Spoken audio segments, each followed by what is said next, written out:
Bem-vindo à Igreja Casa Restaurada. Se você ainda não é inscrito no canal, aproveita e se inscreva. O tema da mensagem de hoje é: em qual embarcação estamos? E eu espero que essa mensagem fale ao seu coração em nome de Jesus.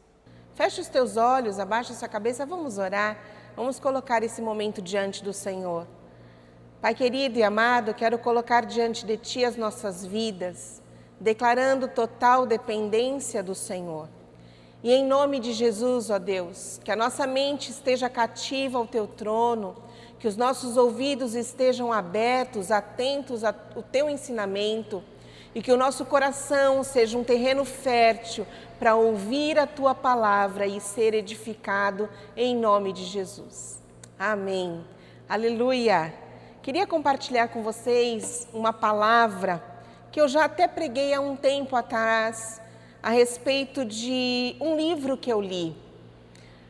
A palavra de hoje eu pus como nome: Em qual embarcação estamos? Você pode repetir comigo?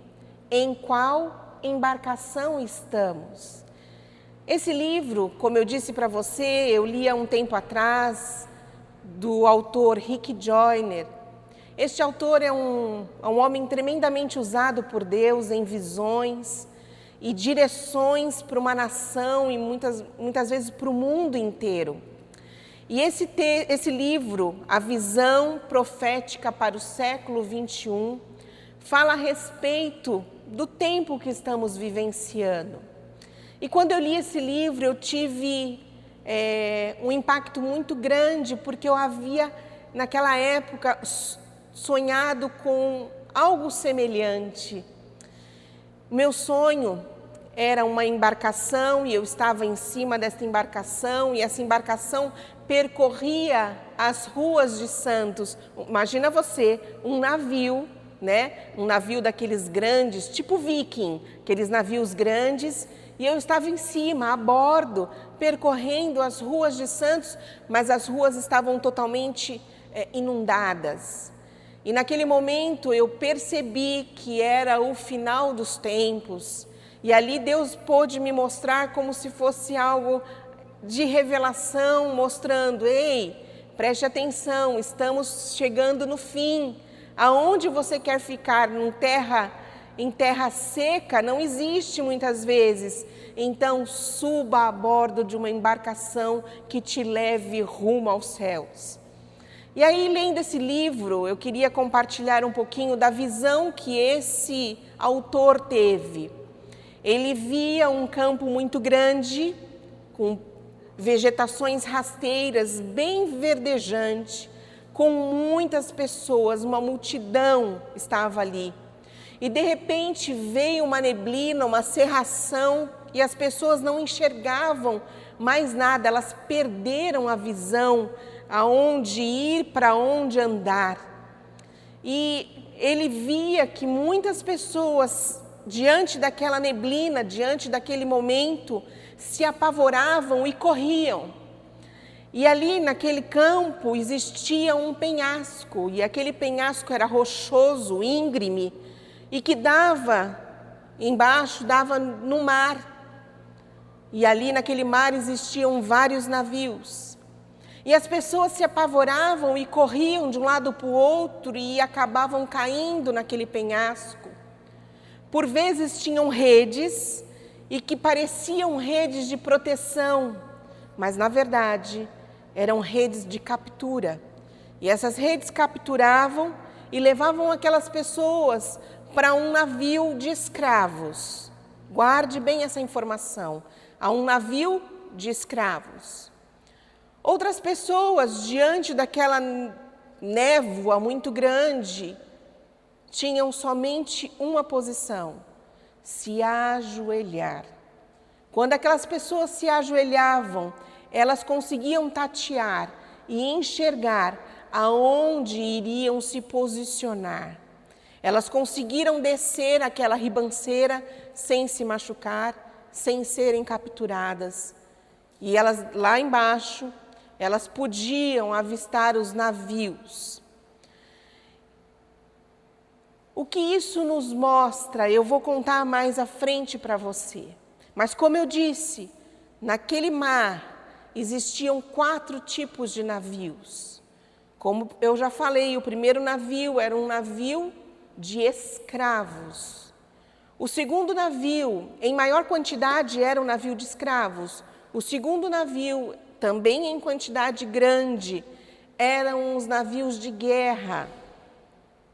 Terceiro navio, que podia se avistar naquele imensidão de mar, eram 2 navios em cada ponta. Eram como se fossem navios luxuosos, transatlânticos, maravilhosos. Porém, quando se entravam dentro daquelas embarcações, havia muito lixo, havia muita podridão. E o quarto navio, esses eram os navios que eram como hospitais. O que eu quero te mostrar na noite de hoje, que faça você refletir como fez com que eu refletisse. Em que embarcação estamos? Queridos, estamos à beira de uma situação, estamos vivenciando situações como nunca antes.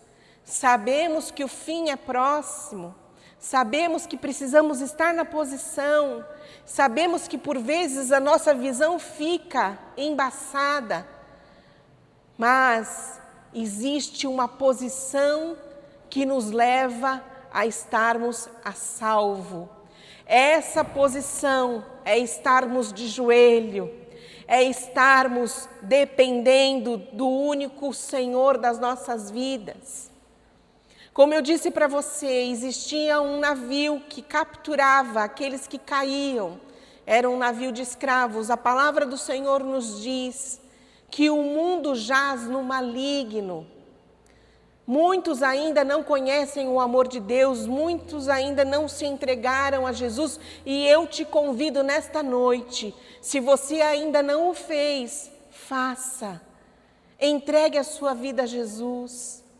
A palavra de Deus diz, buscai-o enquanto se pode achar, invoque-o enquanto está próximo. Em nome de Jesus, que seja um tempo de salvação sobre a sua vida, sobre a sua família, sobre o seu lar, sobre os seus filhos. O segundo navio, como eu te disse, onde tinha o maior número de pessoas e de navios, era um navio de guerra. Muitos estão passando por guerra, decidiram estar em embarcações que estão em guerra. Guerra entre eles mesmos, guerra na família, guerra entre ministérios. Temos vivenciado tempos difíceis.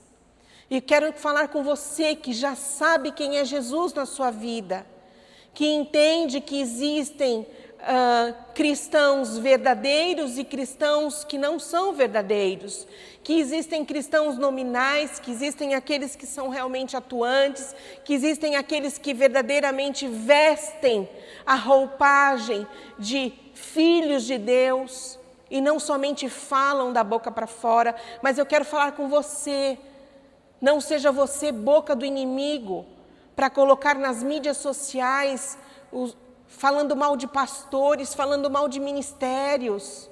Não é tempo disso, é tempo de pregarmos a palavra de Deus, é tempo de falarmos do amor de Cristo, é tempo de mostrar às pessoas o verdadeiro amor e a verdadeira mensagem da cruz. O terceiro navio que existia eram os navios, os transatlânticos luxuosos. E ali ele menciona como igrejas que perderam o foco, igrejas que estão preocupadas em encher de atividade, ativismo, momentos de prazeres, momentos que não levam a verdadeira mensagem da cruz. Então, nesse momento, eu quero te mostrar que existiam situações e pessoas e que Satanás está rodeando, como diz a palavra do Senhor, bramando como um leão, buscando a quem possa tragar. Aqueles que diante do nevoeiro se desesperaram, foram capturados, foram pegos, foram levados para um navio de escravos. Mas você não é assim, amém? Você é aquele que espera e confia no Senhor. Navio hospital não é um belo navio, quero te dizer que não é um belo navio. Tem doentes, tem enfermos, tem pessoas moribundas, tem pessoas que já morreram, mas é o lugar onde há cura, é o lugar onde há salvação, é o lugar onde há esperança, é um lugar que vai rumo ao encontro da cruz. Por isso, diante dessa situação, diante dessa visão que esse homem teve, eu quero que você hoje se questione aonde você está. Você pode muito bem estar à deriva, você pode muito bem estar sendo capturado, sendo colocado num navio de guerra. E eu quero paralisar um pouquinho aqui, parar e pensar sobre o navio de guerra. Navio de guerra não é para você estar nele. É claro que a nossa luta, a nossa guerra é espiritual, mas você, como filho de Deus, tem que estar no navio hospital, cuidando daqueles que precisam ser cuidados, deixando Jesus curar as suas feridas de alma, curar a sua mente, curar o seu emocional, para que você possa ajudar outros.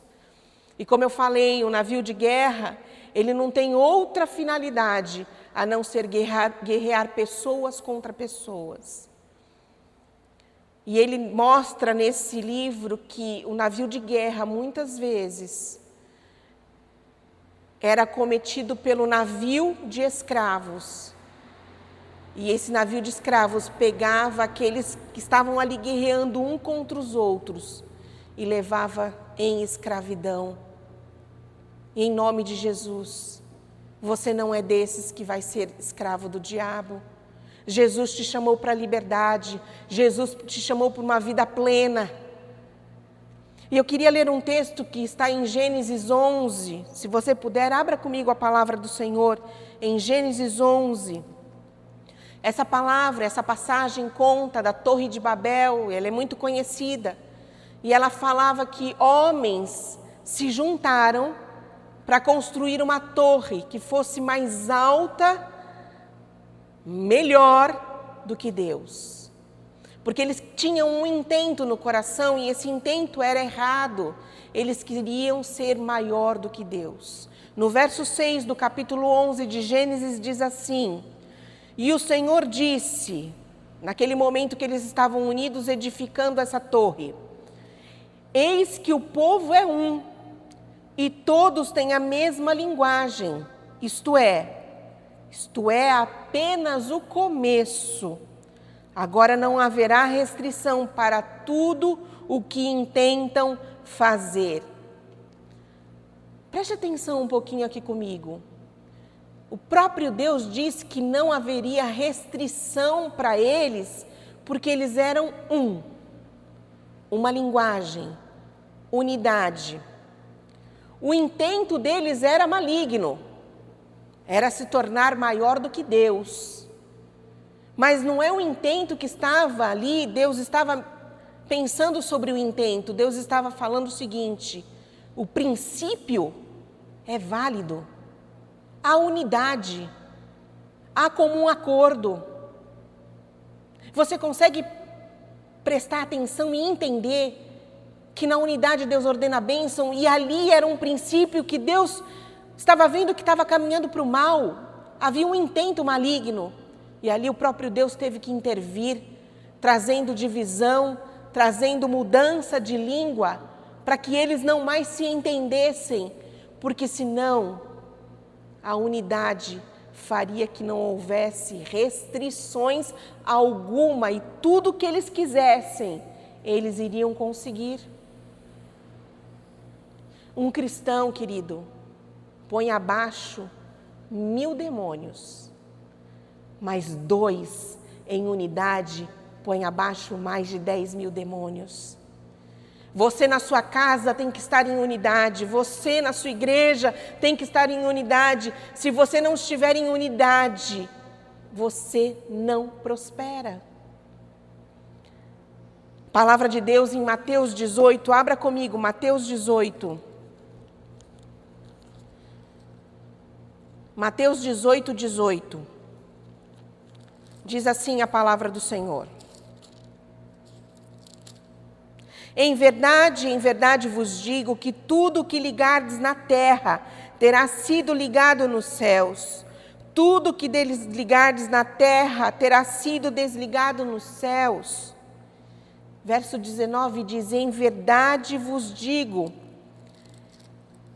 se 2 dentre vós, a pergunta que eu quero te falar e te fazer nessa noite, quantos precisam para estar em unidade? 2, somente 2. Se 2 dentre vós, sobre a terra, concordarem a respeito de qualquer coisa, que porventura pedirem, ser-lhes-á concedida por meu Pai que estás nos céus. Porque onde estiverem 2 ou 3 reunidos em meu nome, ali estou no meio deles. Queridos, essa é uma chave muito importante de autoridade. É um princípio que Deus deixou na sua palavra. E essa chave de autoridade destrava bênçãos sobre as nossas vidas. E em nome de Jesus, que essa noite seja a noite de você destravar momentos sobre a sua família, sobre o seu trabalho, sobre a sua saúde, sobre a sua igreja, em nome de Jesus. Amém? Agora preste atenção.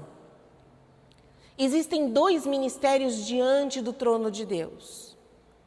Como eu falei no sonho, na visão daquele autor, as pessoas que se ajoelhavam e tateando, mesmo que tateando, elas alcançavam o navio, hospital, aquele navio que estava ali aguardando por elas.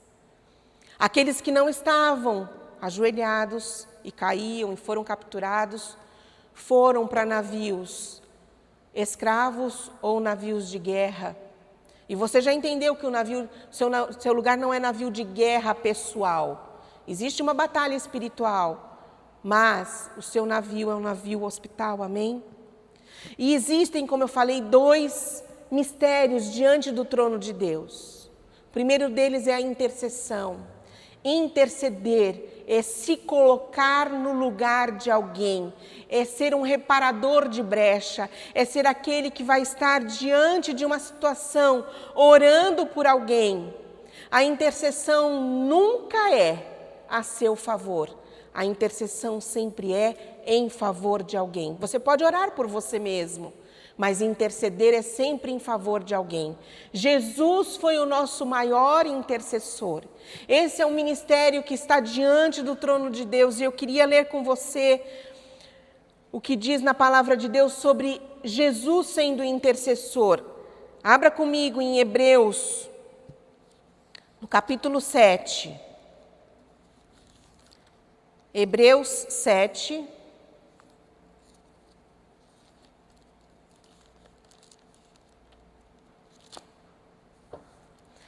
No verso 24.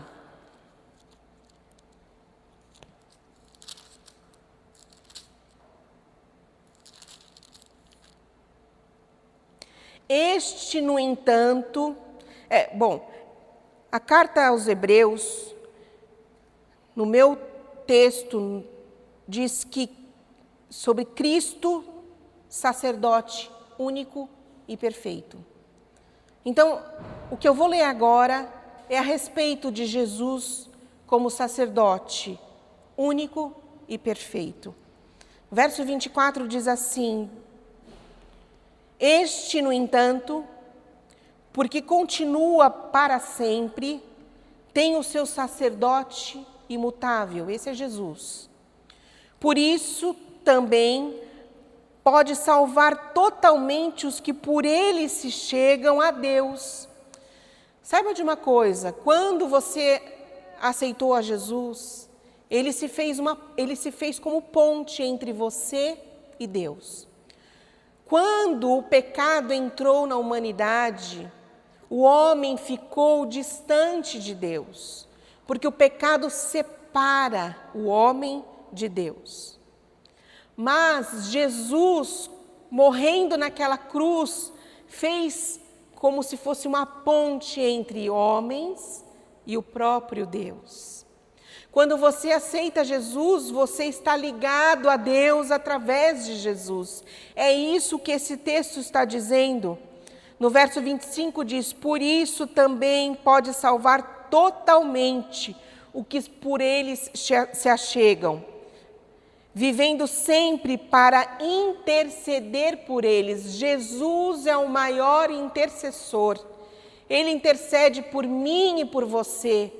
Ele é aquele que se colocou numa cruz, vertendo seu sangue naquela cruz, por amor a mim e por amor a você, para interceder por nós, por nos deixar com livre acesso a Deus. Não existe outro intercessor a não ser Jesus Cristo de Nazaré. Creia que Ele hoje intercede para que você ouça essa palavra e você possa se posicionar, recebê-lo como o único Senhor e Salvador, para que você possa, diante disso tudo que eu estou te mostrando, pegar a embarcação certa, rumo ao céu em nome de Jesus. Então, como eu disse aqui, a intercessão, Jesus é o melhor exemplo. Jesus viveu para interceder por nós. Amém? E o segundo ministério que existe no reino é o da acusação. Ah, mas foi Deus quem criou? Quero te dizer que Deus criou um anjo que estava nas regiões celestiais adorando, era um ministro de adoração, mas da mesma forma como na Torre de Babel, o seu coração se encheu e quis ser maior do que Deus. E ali ele cai por terra juntamente com 1/3 dos anjos. E ele é o acusador das nossas vidas. E ele é aquele que diariamente tenta com que eu e você caiamos no engano. Então espera aqui um pouquinho, pensa comigo. Se existem 2 ministérios, ou eu estou atuando em um, ou eu estou atuando no outro. Eu não posso atuar nos 2 ao mesmo tempo. Diz a palavra do Senhor, ou eu vou amar a um e odiar o outro, ou eu vou, e vice-versa, amar a Deus e não amar o outro. É isso que eu quero que nessa noite fique muito claro para você. Ou eu tenho um ministério de intercessão, ou eu tenho um ministério de acusação. Ou eu sou filha de Deus, ou eu sou filha do diabo. Ou eu estou a serviço do rei, ou eu estou a serviço de Satanás. Abre em Ezequiel, Antigo Testamento, 22, Ezequiel 22, 30. O Senhor diz assim para mim e para você na noite de hoje: busquei entre eles um homem que tapasse o muro e se colocasse na brecha perante mim a favor desta terra, para que eu não a destruísse, mas a ninguém achei. Será que hoje você pode ser achado por Deus? Será que hoje você pode dizer: ei Deus, o Senhor me encontrou como intercessor. Eu quero me colocar na brecha e orar pela nação. Eu quero me colocar na brecha e orar pela minha cidade. Eu quero estar na brecha, orando pelos meus familiares, orando por esta igreja, orando pela noiva de Cristo. Eu estou a serviço do Rei. Ou será que eu estou a serviço do inimigo? Abra em 1 João, 1 João 4,20 diz assim a palavra do Senhor: se alguém disser amo a Deus e odiar a seu irmão, é mentiroso. Pois aquele que não ama seu irmão, a quem vê, não pode amar a Deus, a quem não vê. Ora, temos da parte dele este mandamento, que aquele que ama a Deus, ame também ao seu irmão. Precisamos amar uns aos outros. Precisamos fazer acontecer. E amar é realmente você se entregar e doar pelo outro. A palavra de Deus diz, porque Deus amou o mundo de tal maneira que deu, Ele doou, Ele entregou o seu único Filho por amor a nós. Precisamos estar a serviço do Rei e não a serviço do inimigo. Como diz em 1 João 3, no verso 15, ande um pouquinho aí para trás, 1 João 3,15 diz assim: todo aquele que odeia seu irmão é assassino. Ora, vós sabeis que todo assassino não tem vida eterna. Nisto conhecemos o amor que Cristo deu a sua vida por nós e devemos dar a nossa vida pelos irmãos. Seja um intercessor. Seja aquele que coloca as petições diante do altar do Senhor, pela vida, pela família, pela saúde. Que Deus encontre em nós hoje verdadeiros intercessores. Que possamos diminuir as nossas críticas e aumentar a nossa intercessão. Qual navio queremos estar? Qual navio você quer estar? Caim, diante da situação com o seu irmão Abel, ele estava com seu coração dividido, com seu coração em guerra, dividido entre uma oferta e outra, e ele matou o seu coração, matou o seu irmão, perdão. Da mesma forma, os irmãos de José, pelos ciúmes, pela inveja, jogaram eles numa cisterna. Coração dividido, mais uma vez, é navio de guerra. Não é navio que vai levar você à salvação. Navio de guerra tem acusação, navio de guerra não tem intercessão. Você pode dizer um amém, um glória a Deus. Senhor, em nome de Jesus, eu quero estar no navio certo. E para finalizar, eu quero ler um texto de Isaías, eu quero profetizar na sua vida. Mais uma vez, navios de escravos não é o teu lugar. Navios de guerra não é o seu lugar. Navio transatlântico luxuoso não é para você. E se você está num navio assim, se você é aquele que gosta de viver a vida, como vai? Ah, tudo bem, vou para a igreja, não vou, faço, não faço. Ah, tudo pode. Quero te convidar nessa noite a se posicionar. E como eu disse, navio de hospital, um navio hospitalar, é aquele que se encontram intercessores. Não se encontram críticos, se encontra unidade. Ali é permeada a bênção do Senhor, porque diz na sua palavra, no livro de Salmos, aonde há unidade, Deus ordena a bênção. Por mais que pareça um lugar frio, sombrio, porque um hospital não parece isso, ali tem salvação, ali tem cura, ali tem vida eterna. Amém? Isaías,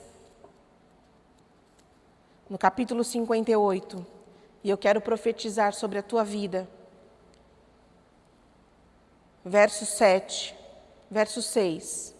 Porventura não é este o jejum que escolhi, que solte as ligaduras da impiedade, desfaça as ataduras da servidão, deixes livres os oprimidos, despedace todo o jugo, Porventura não é também que repartas o teu pão com o faminto?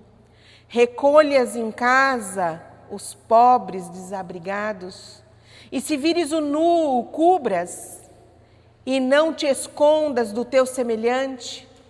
Então, preste atenção, receba no teu coração, se você é aquele que está se desligando da impiedade, do pecado, desfazendo o jugo de Satanás, deixando livre aqueles que estão opressos, se você é aquele que está amparando o faminto, cobrindo aquele que está nu, então romperá a tua luz como a alva, a tua cura brotará sem detença, a tua justiça diante de ti irá, e a glória do Senhor será a tua retaguarda. E diz mais a palavra do Senhor, verso 9: então clamarás e o Senhor te responderá. Gritarás por socorro e ele dirá: eis-me aqui. Se tirares do meio de ti o jugo, o dedo que ameaça, o falar injurioso, se abrires a tua boca, a tua alma ao faminto, e fartares a alma aflita, então a tua luz nascerá nas trevas, e a tua escuridão será como o meio-dia. Você pode dar um aleluia? E o verso 11, o Senhor te guiará continuamente, fartará a tua alma até em lugares áridos e fortificará os teus ossos. Serás como um jardim regado, como um manancial cujas águas jamais faltam. Os teus filhos edificarão as antigas ruínas. Levantarás os fundamentos de muitas gerações e serás chamado reparador de brechas e restaurador de veredas, para que o país se torne habitável. Amém?